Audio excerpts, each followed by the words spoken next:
اس لیے پیدا فرمایا کہ جب کوئی اللہ تبارک و تعالیٰ کے پیارے حبیب صلی اللہ تعالیٰ علیہ وسلم کا پیارا امتی جب نبی پاک پر درود پاک پڑھتا ہے، اللہ تعالیٰ حکم دیتا ہے اے فرشتے عرش کے قریب جو نہر ہے اس میں غوطہ زن ہو جا، اس میں ڈبکی لگا دے۔ جب وہ ڈبکی لگاتا ہے باہر نکلتا ہے تو اس کے جسم سے جتنے قطرے پانی کے گرتے ہیں ہر قطرے کے بدلے میں اللہ تبارک و تعالیٰ ایک فرشتہ پیدا فرما دیتا ہے۔ ہر قطرے کے بدلے میں اگر ہم اپنے جسم پر پانی ڈالیں اس کے بعد کتنی بوندیں زمین پر گریں گی اس کا اندازہ ہم نہیں لگا سکتے۔ تو ذرا سوچو جو زمین و آسمان سے بڑا ہے، جو مشرق اور مغرب کا صرف جس کے بازو ہیں، جس کے اوپر بہت وسیع ہیں، جب وہ ڈبکی لگاتا ہوگا تو کس قدر پانی کے قطرے ٹپکتے ہوں گے۔ بے شمار کروڑوں کی تعداد میں، اربوں خربوں کی تعداد میں اللہ تبارک و تعالیٰ فرشتوں کو پیدا فرماتا ہے، اور جس نے نبی پاک صلی اللہ تعالیٰ علیہ وسلم پر درود پاک کا ورد کیا ہے اس شخص کے لیے وہ فرشتے قیامت تک کے لیے دعائیں مغفرت کرتے رہتے ہیں۔ سبحان اللہ۔ اس مجمع میں بہت سارے لوگ بیٹھے ہیں، کسی ایک کا درود پاک اگر قبول ہو گیا، کسی ایک کا درود پاک اگر اس نے دل سے پڑھ لیا اور اللہ کی بارگاہ میں مقبول ہو گیا تو ایک کے درود پڑھنے کی وجہ سے ہو سکتا ہے کہ جتنے بھی حاضرین ہیں اللہ کی رحمت جوش مارے اور ہر کسی کی مغفرت ہو جائے۔ تو آئیے ہم اور آپ اس اعتقاد کے ساتھ درود پڑھیں جیسا کہ میرے اعلیٰ حضرت نے بتایا ہے کہ ہم یہاں سے پکاریں وہاں وہ سنیں، ہم یہاں سے پکاریں وہاں وہ سنیں۔ مصطفیٰ کی سماعت میں لاکھوں سلام، مصطفیٰ کی سماعت میں لاکھوں سلام۔ پڑھیے درود پاک اللہم صل علی سیدنا و شفیعنا و حبیبنا و طبیبنا و قلوبنا و شفاعنا سرورنا غوثنا غیاثنا وغیثنا معیننا فریدنا نظامنا قلوبنا اشرفنا نورا مولانا محمد بادن الجود والکرم۔ پڑھنا تھا آپ لوگوں نے بھائی، دیکھنا نہیں تھا۔ سبحان اللہ۔ دیکھیں ادھر علماء کی زیارت کریں۔ سبحان اللہ۔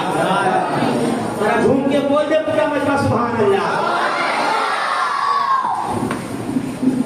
آپ کو بہت بار بیدار کرنے کی کوشش کی، ناظم اجلاس نے کی، لیکن آپ ہیں کہ جگنے کے لیے تیاری نہیں ہو رہے ہیں۔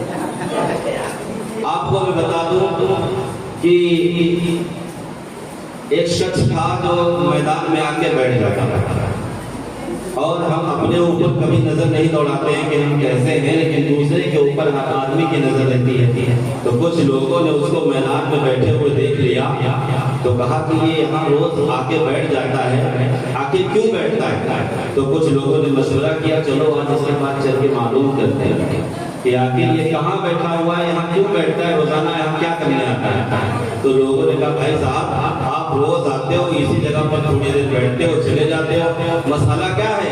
تو اس نے کہا مسئلہ کچھ بھی نہیں ہے، ابھی تک مجھے وقت نے دھوکہ دیا ہے، اب میں یہاں پر بیٹھ کے وقت کو دھوکہ دے رہا ہوں۔ مجھے لگتا ہے بنارسی ٹولہ والے بھی معذرت کے ساتھ کیا اسی کے خاندان سے تعلق رکھتے ہیں کہ یہاں آ کر کے اس لیے بیٹھ رہے ہیں کہ وقت نے آپ کو دھوکہ دیا، آپ آج وقت کو دھوکہ دے رہے ہیں، لہذا وقت کو دھوکہ مت دیجیے، بلکہ آئیے ہم اور آپ ذکر رسول کریں، جیسا کہ ابھی ناظم اجلاس نے بتایا تھا کہ جہاں ذکر قریب ہوتا ہے خود خدا بھی قریب ہوتا ہے، اور ایسی محفل میں بیٹھنے والا آدمی خوش نصیب ہوتا ہے۔ تو یہ ہماری آپ کی خوش نصیبی ہے۔ تو جب کبھی گھر میں بچہ پیدا ہوتا ہے تو ہم کہتے ہیں سبحان اللہ، کوئی اچھی چیز پڑھ کے ہمارے سامنے کھانے کے لیے آ جاتی ہے تو ہم کہتے ہیں سبحان اللہ، اور جس نعمت کا ہم تذکرہ کرنے کے لیے بیٹھے ہیں کیا اس سے بھی کوئی بڑی نعمت ہو سکتی ہے؟ سبحان اللہ۔ تو پھر ہم لوگ کیوں نہیں بول رہے ہیں چل کر کے سبحان اللہ؟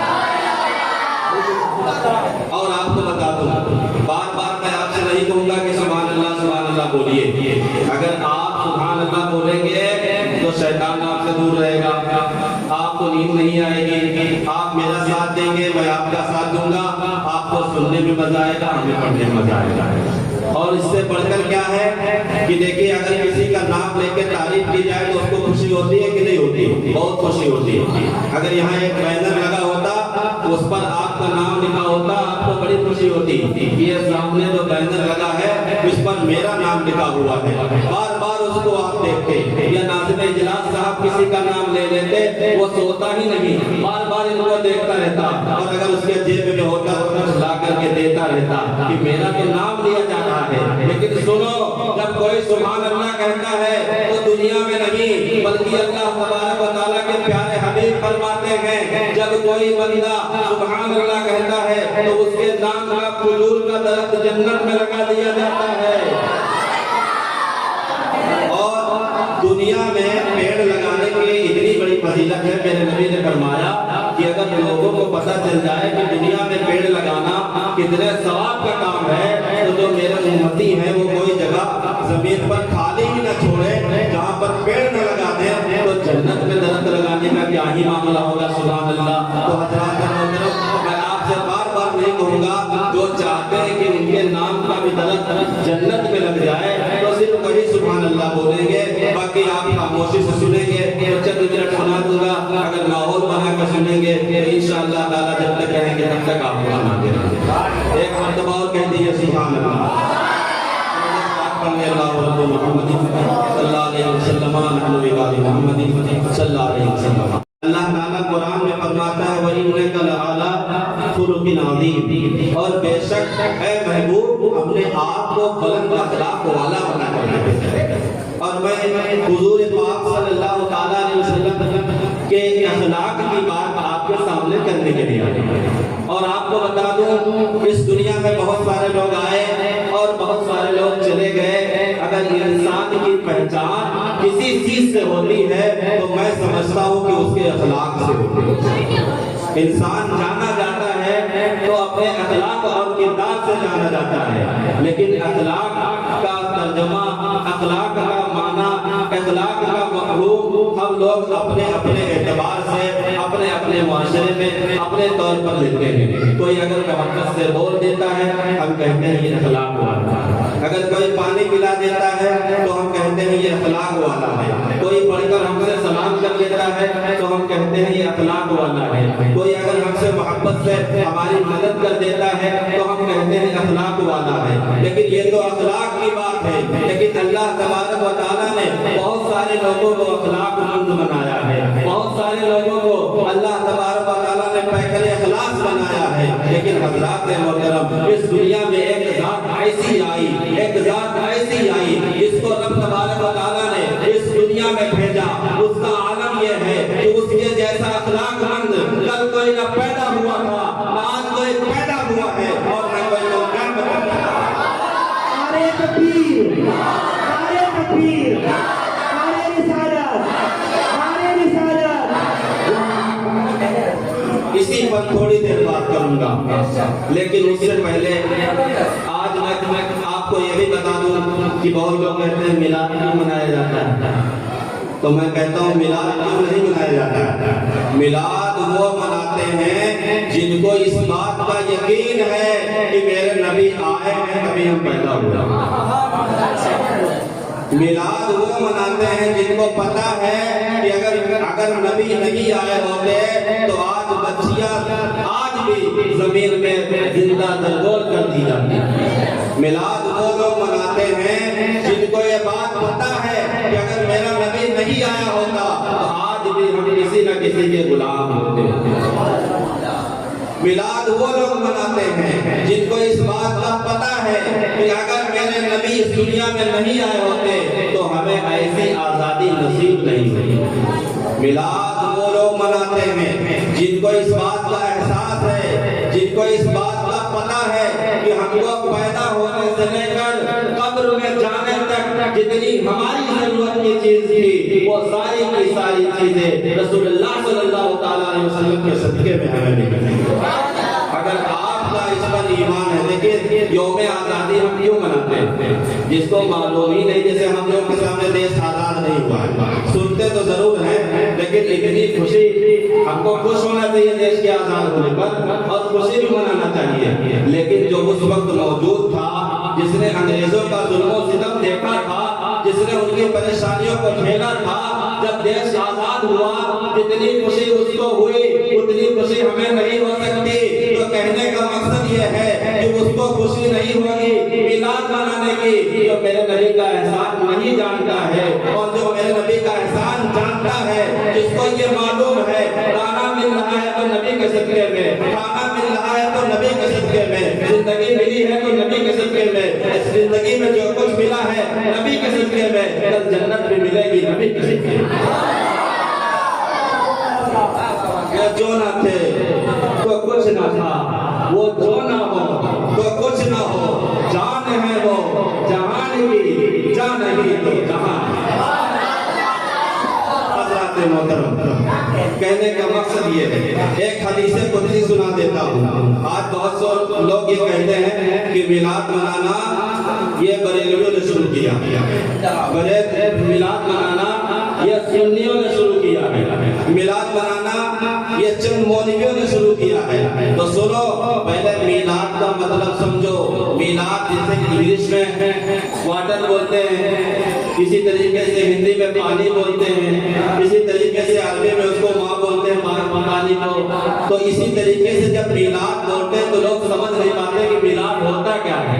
اب کوئی بولے قرآن میں میلاد، حدیث میں میلاد۔ ابھی میں کہوں جیسے کسی کو نہیں پتا ہے کہ جبہ کیا ہوتا ہے، اور میں کسی آدمی کو اٹھاؤں اور کہوں جاؤ جبہ لے آؤ، اگر اس کو پتا ہی نہیں ہے کہ جبہ ہوتا کیا ہے، پوری مسجد گھومے گا اس کو کبھی جبہ نظر نہیں آئے گا، کیونکہ اس کو پتا ہی نہیں ہے کہ جبہ ہوتا کیا ہے۔ حضرات محترم، اسی لیے اس کو پتا نہیں ہے کہ میلاد ہوتا کیا ہے تو وہ ڈھونڈتا رہتا ہے قرآن میں، اس کو قرآن میں میلاد نہیں ملتا ہے، وہ ڈھونڈتا رہتا ہے حدیث میں، اس کو حدیث میں میلاد نہیں ملتا ہے، وہ ڈھونڈتا رہتا ہے پوری دنیا میں، اس کو پوری دنیا میں میلاد نہیں ملتا ہے۔ میلاد کا مطلب ہوتا ہے برتھ ڈے، پیدائش کی خوشی منانا۔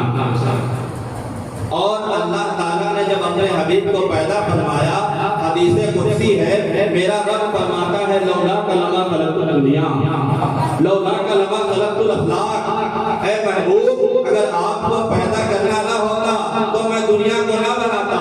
اے محبوب، اگر آپ کو پیدا کرنا مقصود نہ ہوتا تو میں چاند و سورج کو نہ بناتا۔ پتہ چلا اپنے محبوب کو، اللہ تعالیٰ کو دنیا میں پیدا کرنا تھا، اسی لیے زمین کا فرش بچھا دیا ہے، اسی لیے آسمان کا شامیانہ لگا دیا ہے، اسی لیے چاند سورج کی کرنیں روشن کر دی ہیں، اسی لیے اللہ تبارک و تعالیٰ نے چاند اور سورج کے چراغ روشن کر دیے ہیں اور ستاروں کی کرنیں روشن کر دی ہیں، دریا کو رواں دوا کر دیا ہے۔ حضرات محترم، اسی لیے شاعر نے کہا ہے نہ ہوتے آپ تو کچھ بھی نہ ہوتا بس میں ان کا میں، نہ ہوتے آپ تو کچھ بھی نہ ہوتا بس میں ان کا میں۔ یا رسول اللہ، تمہارے ہی لیے دنیا بنی معلوم ہوتی ہے، تمہارے ہی لیے دنیا بنی معلوم ہوتی ہے۔ تو میلاد کا مطلب ہوتا ہے کہ نبی کب پیدا ہوئے، کیسے پیدا ہوئے، کب آئے، کب تک دنیا میں رہے، کب دنیا سے تشریف لے گئے، اس چیز کو بیان کرنا یہی میلاد ہے۔ اب بتائیے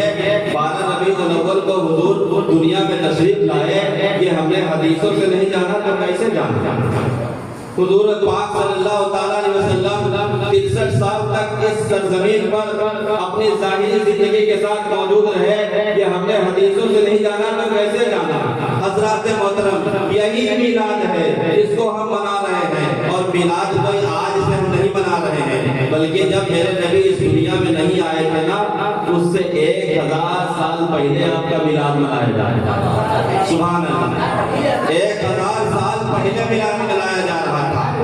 حضرات محترم، آپ نے بھی سنا ہوگا، نہیں سنا ہوگا تو آج نیٹ کا زمانہ ہے، آپ ڈاؤن لوڈ کر کے کتاب کو پڑھ سکتے ہیں، یا آپ جو ہے نیٹ پر جا کر کے سرچ کر کے پتہ کر سکتے ہیں۔ یمن میں ایک بادشاہ گزرا ہے جس کو جو ہے طب اول، مطلب طب کو بادشاہی کو کہتے تھے۔ وہ بادشاہ اتنی شان و شوکت کا حامل تھا کہ اس کے پاس ہزاروں کا لشکر تھا، اس کے پاس بہت بڑی فوج تھی۔ وہ جب بھی کہیں جاتا تھا تو تنہا نہیں جاتا تھا، بلکہ اپنے ساتھ لاکھوں کا لشکر لے کر کے جاتا تھا، اور اپنے ساتھ تقریباً 12,000 علماء کرام کو لے کر کے جاتا تھا، 12,000 حکیم کو لے کر کے جاتا تھا، اور دیگر تمام لوگوں کو لے کر جاتا تھا۔ لیکن دیکھو آج ہم کو بھی اچھا لگتا ہے کہ جہاں ہم جائیں وہاں عزت ہو، جہاں ہم جائیں ہمارے لوگ تعظیم کریں، جہاں ہم جائیں لوگ ہم کو ہاتھوں دیں۔ وہ جہاں جہاں جاتا تھا پورا گاؤں نکل کر کے اس کی زیارت کرنے کے لیے آ جاتا تھا، پورا گاؤں اس کے ہاتھ چومنے کے لیے آ جاتا تھا، پورا گاؤں اس کی شان و شوکت کو دیکھنے کے لیے آ جاتا تھا۔ لیکن ایک مرتبہ جب سفر پر روانہ ہوا،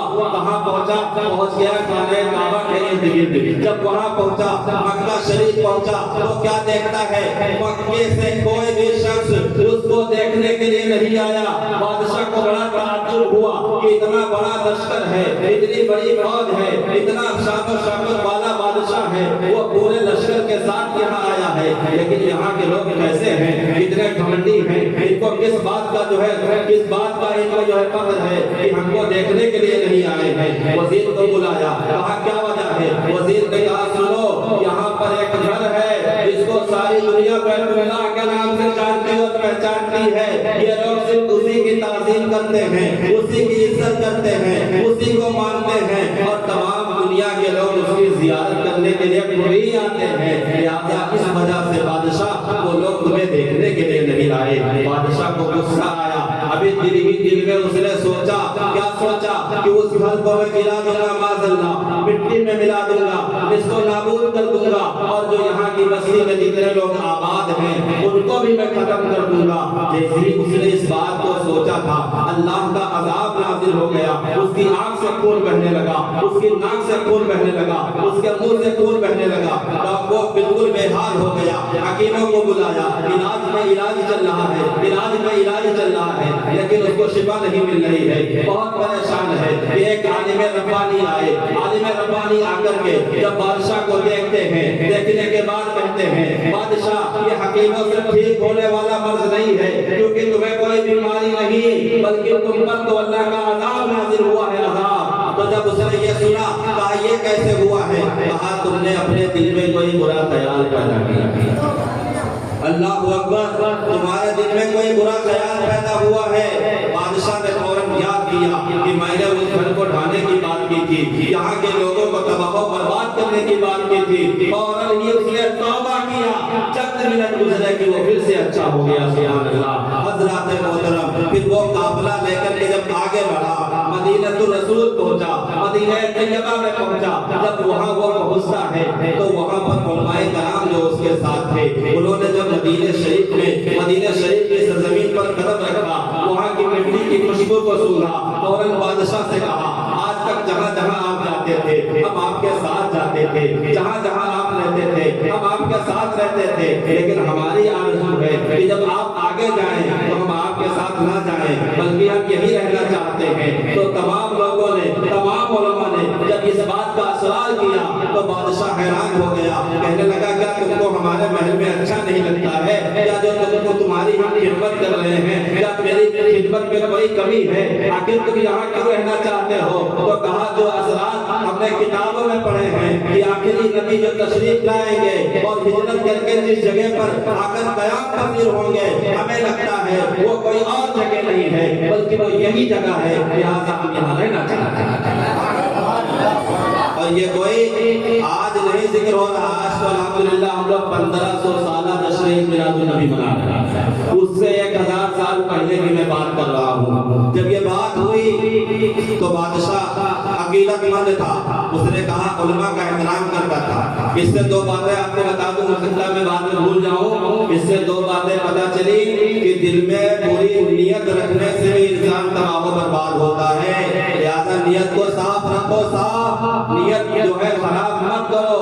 اور دوسری بات یہ کہ دیکھو, جب تک بادشاہوں نے علماء کی قدر کی ہے, علماء کا احترام کیا ہے, تو زمینی بیماریوں سے بھی بچے رہے ہیں, آسمانی بلاؤں سے بھی بچے رہے ہیں. آج اس بات کی ضرورت ہے کہ میراث شریف میں آئے ہو, اچھی بات ہے, لیکن علماء کرام کا احترام کرو, ان کی عزت کرو, ان سے بڑھ چڑھ کر سلام کرو. اگر اللہ نے نوازا ہے تو ہر موقع پر ان کی مدد کرو. بادشاہ نے جب سنا تو کہا, ٹھیک ہے, تم لوگ رہنا چاہتے ہو تو رہو, لیکن تمہارے رہنے کے لیے میں یہاں گھر بنانا چاہتا ہوں. اس نے وہاں پر گھر بنوائے, ایک ایکسٹرا گھر بنوایا, سب کے لیے ایک ایک منزل, اور ایک گھر 2 منزل کا بنایا.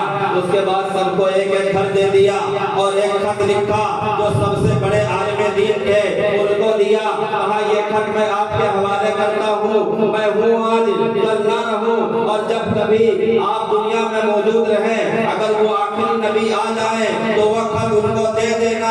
آپ کے زمانے میں نہ آئے تو اپنے بچوں کو وصیت کر دینا کہ یہ خط لے جا کر کے وہ دے دیں گے, یا ان کے زمانے میں نہ آئے تو ان کے بچے بچے دے دیں گے۔ حضرات محترم خط لکھ کر چلا گیا، بادشاہ چلا گیا، اور اس کو بادشاہ نے جس عالم کو دیا تھا وہ بھی دنیا سے فوت ہو گئے۔ لیکن جب میرے نبی ہجرت کر کے مدینہ طیبہ میں پہنچے، آج یوم میلاد ہے، لیکن کچھ ہی لوگ ہوں گے جنہوں نے بہت زیادہ محنت کی ہوگی، ورنہ بہت سارے لوگ ایسے بھی ہیں جن سے کچھ مطلب ہی نہیں ہے، یا بہت سارے ایسے بھی ہیں جو تھوڑا بہت انٹرسٹ رکھتے ہیں۔ اگر سارے لوگوں نے محنت کی ہوتی، سارے لوگ مل جاتے جس طرح اور تمام دنیا کے کام سارے لوگ مل کے کرتے ہیں، تو یہ میلاد شریف کی محفل اتنی علی شان محفل ہوتی کہ دنیا دیکھتی جو کہتی بنارسی ٹولہ والے ایسا میلاد مناتے ہیں، ایسا میلاد مناتے ہیں کہ اس کی نظیر لکھنؤ میں کہیں نہیں۔ حضرات محترم خط دے دیا، اس کے بعد جب میرے نبی تشریف لے گئے تو ہر مدینے کا ہر عاشق چاہتا تھا سرکار میرے گھر تشریف لے آئے، سرکار میرے گھر تشریف لے آئے، سرکار میرے گھر آ جائیں۔ لیکن جب حضور نے دیکھا سب اپنے گھر بلانا چاہتے ہیں تو سرکار نے فرمایا نہیں، میں وہی ٹھہروں گا جہاں میری اونٹنی جا کر کے بیٹھ جائے گی۔ سبحان اللہ۔ اب دیکھو 1000 سال پہلے کا واقعہ اللہ کے فضل سے اللہ کے محبوب کی بارگاہ میں تھا، نظر میں تھا۔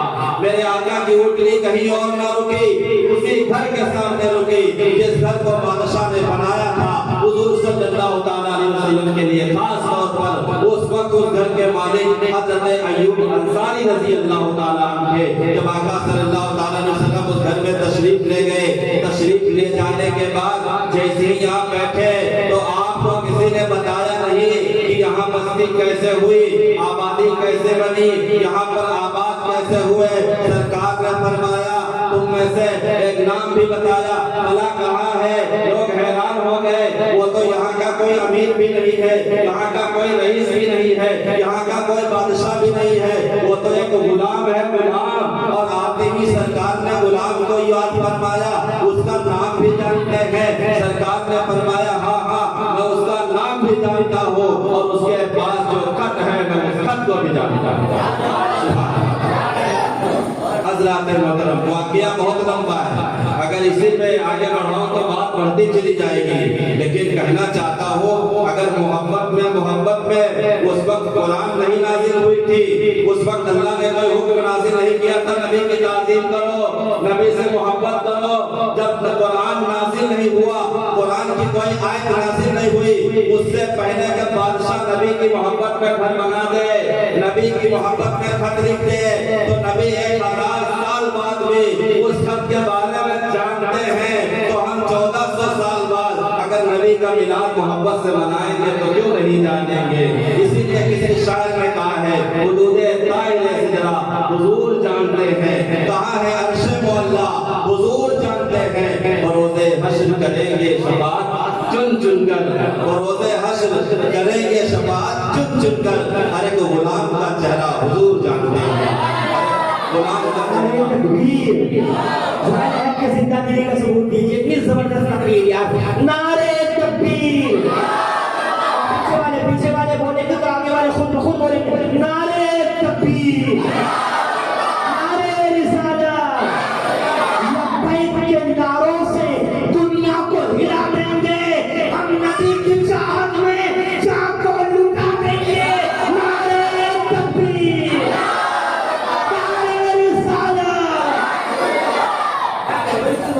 سبحان اللہ۔ حضرات محترم کہنے کا مقصد یہ ہے کہ 1000 سال بعد جو خط لکھا اس خط میں بادشاہ نے لکھا حضور یہ نذرانہ میں اپنی طرف سے پیش کر رہا ہوں، آپ جب بھی تشریف لائیں تو ایک احسان کرنا، مجھ کو اپنی امت میں شامل فرما دینا۔ سبحان اللہ۔ حضرات محترم تو جب میرے نبی کو دنیا میں آنے سے پہلے 1000 سال پہلے کا اللہ کے فضل سے علم ہے تو ہم غلاموں کا علم کیوں نہیں ہوگا؟ حضرات محترم بس اتنی سی بات ہے کہ کوئی کام کرے تو محبت سے کرے، اللہ کی رضا کے لیے کرے، اللہ اور رسول کے عشق میں کرے، وہ انشاءاللہ ضرور اللہ کی بارگاہ میں قبول ہو جائے گا۔ ایک بار درود پاک پڑھنے اللہ محمد صلی اللہ علیہ وسلم، نحن عباد محمد صلی اللہ علیہ وسلم۔ اس سے ایک بات تو پکی ہو گئی، میلاد منانا کسی کتاب میں لکھا یہ الگ بات ہے، لیکن یہ صرف اور صرف عاشقوں کی قسمت میں کی تقدیر میں لکھا ہے جو عاشق رسول ہوگا وہ میلاد نبی مناتا رہے گا۔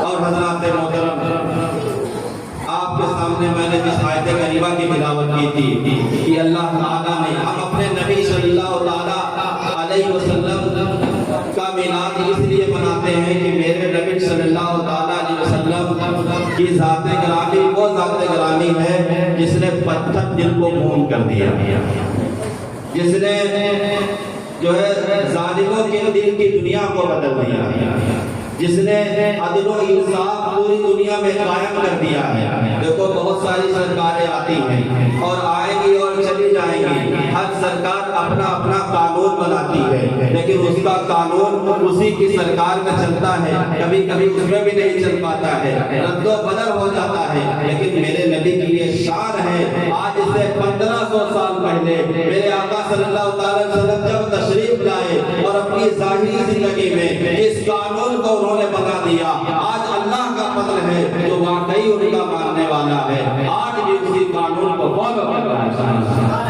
حضرات محترم، اللہ تعالیٰ نے اپنے حبیب کو بلند اخلاق والا بنا کر کے اس نے بھیجا۔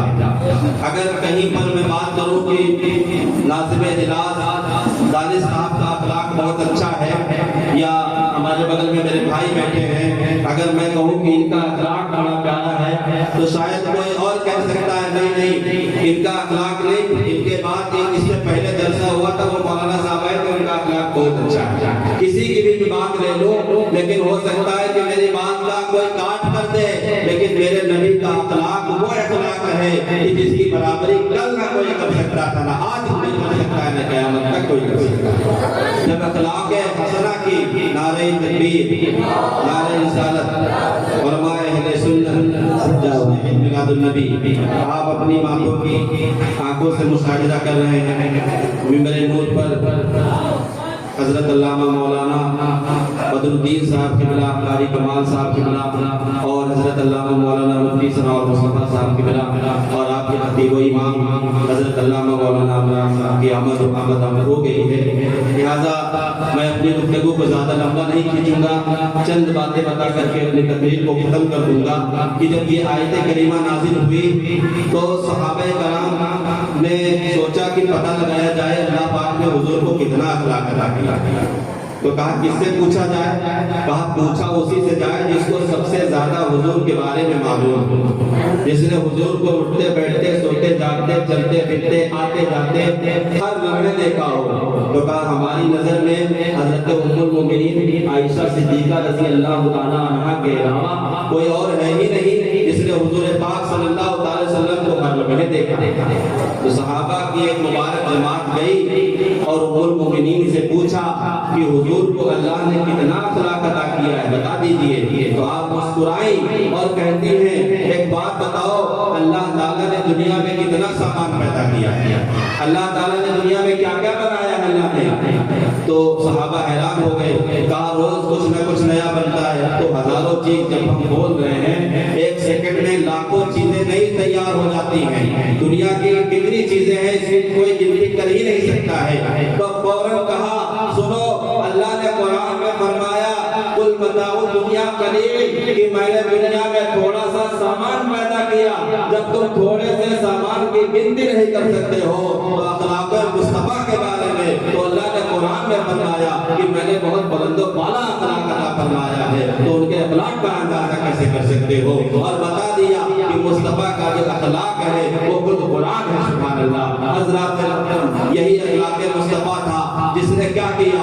ہماری بچیوں کی زندگی کو محفوظ کر دیا۔ آج بچیاں ماں بن رہی ہے، یہ اخلاق مصطفیٰ کی وجہ سے ہے۔ آج اگر ہم پر لوگ مہربان ہو رہے ہیں یہ اخلاق مصطفیٰ کی وجہ سے ہے۔ اور دیکھیے میرے آقا صلی اللہ تعالیٰ علیہ وسلم پر جب پتھر برسائے گئے تو حضور نے ان کے لیے دعا نہیں کی بلکہ ان کے حق میں بھی دعا فرمائی ہے۔ یہ اخلاق ہے۔ جب حضور پاک صلی اللہ تعالیٰ علیہ وسلم کو ستایا گیا، جنہوں نے اپنے مکہ چھوڑنے پر آپ کو مجبور کر دیا، تو آپ کے خون کے پیاسے تھے، جنہوں نے آپ کی جان لینی چاہیے، جنہوں نے آپ کو بہت زیادہ ستایا، آپ مدینہ طیبہ تشریف لے گئے، لیکن جب اپنی شان و شوکت کے ساتھ پھر تشریف لاتے ہیں. اب لوگ ڈرے ہوئے ہیں, سہمے ہوئے ہیں. کل ہم نے مصطفیٰ جان رحمت کو ہجرت پر مجبور کر دیا تھا, آج ہماری جان لے لی جائے گی, آج ہمارے سر کو قلم کر دیا جائے گا, آج ہمیں مار دیا جائے گا, آج ہم سے ہمارے گھر چھین لیے جائیں گے, آج ہمارے بچوں کو یتیم کر دیا جائے گا, آج ہماری عورتوں کو بیوہ کر دیا جائے گا, آج تو ہم دنیا سے چلے جائیں گے. لیکن نہیں, جب لوگ خوف میں تھے, لوگ ڈرے ہوئے تھے, میرے آقا صلی اللہ تعالیٰ علیہ وسلم نے اتنا پیارا اخلاق پیش کیا اور کہا ڈرنے کی ضرورت نہیں ہے, گھبرانے کی ضرورت نہیں ہے. تم نے ہمیں ستایا ضرور ہے, تم نے ہمارے لوگوں کو مارا ضرور ہے, شہید ضرور کیا ہے, لیکن آج تمہارے لیے امان ہے. میں نے تم سب کو معاف کر دیا ہے. تمہاری جان ہے, تمہارا مال, تمہاری ہر چیز ہم سے محفوظ ہے. سبحان اللہ. کہنے کا مقصد یہ ہے کہ جشن عید میلاد النبی صرف جھنڈا لگانے سے نہیں ہوئی, جو ہے منایا جائے. صرف جھنڈا لگا دینے سے کوئی عاشق رسول نہیں ہو جائے گا. چند علماء کو بلا کر کے تھوڑی دیر ان کی تقریر سن لینے سے کوئی عاشق رسول نہیں ہو جائے گا, بلکہ عاشق رسول بننا ہے تو رسول کی سیرت کو فالو کرنا پڑے گا, نماز کی پابندی کرنا پڑے گا, روزہ رکھنا پڑے گا, علماء سے محبت کرنا پڑے گا. اور جب کوئی ہم کو اکسائے یا ہم سے جھگڑا لڑائی کرنا چاہے, اس وقت اپنے نبی کی سیرت کو یاد کر کے اس کے ظلم کو برداشت کرنا پڑے گا. لیکن افسوس کی بات یہ ہے, آج بھائی بھائی میں جھگڑا ہو رہا ہے, شوہر بیوی میں جھگڑا ہو رہا ہے, ماں باپ میں جھگڑا ہو رہا ہے, پڑوسی پڑوسی میں جھگڑا ہو رہا ہے. اس لیے جھگڑا ہو رہا ہے کہ ہم نبی پاک صلی اللہ تعالیٰ علیہ وسلم کے اخلاق کو بھول گئے ہیں, ان کے کردار کو بھول گئے ہیں. اگر واقعی آپ نبی سے محبت کرنے والے ہیں تو چوراہے پر چلتے ہوئے بیٹا کسی کو گالی دینا بند کر دو, کسی کو بات بات پر کسی کو ستانا بند کر دو, کسی کا مال حرام کرنا بند کر دو, ناجائز ستانا بند کر دو, پڑوسیوں کو پریشان کرنا بند کر دو, بلکہ سب کی عزت و تکریم کرنا شروع کر دو, سب سے محبت کرنا شروع کر دو, سب سے جو ہے پیار سے سب کے ساتھ رہنا شروع کر دو. آپ کی دنیا بدل جائے گی, آپ کے معاشرے کا جو ہے تمام معاملہ بدل جائے گا, آپ بھی روشن ہو جائیں گے, آپ کا گھر بھی روشن ہو جائے گا, آپ کا محلہ بھی روشن ہو جائے گا. انہی باتوں کے ساتھ میں اپنی تقریر کو ختم کرنا چاہتا ہوں. اللہ تعالیٰ کی بارگاہ میں دعا ہے کہ مولا ہمیں حضور صلی اللہ تعالیٰ علیہ وسلم سے سچی محبت کی توفیق عطا فرمائے اور ان کی سیرت پر عمل کرنے کی توفیق عطا فرمائے. جو میں نے بیان کیا ہے, آپ نے سنا ہے, اس پر ہم سبھی کو عمل کرنے کی اللہ تعالیٰ توفیق عطا فرمائے. استغفر اللہ ربی من کل ذنب و اتوب الیہ وما علینا الا البلاغ. السلام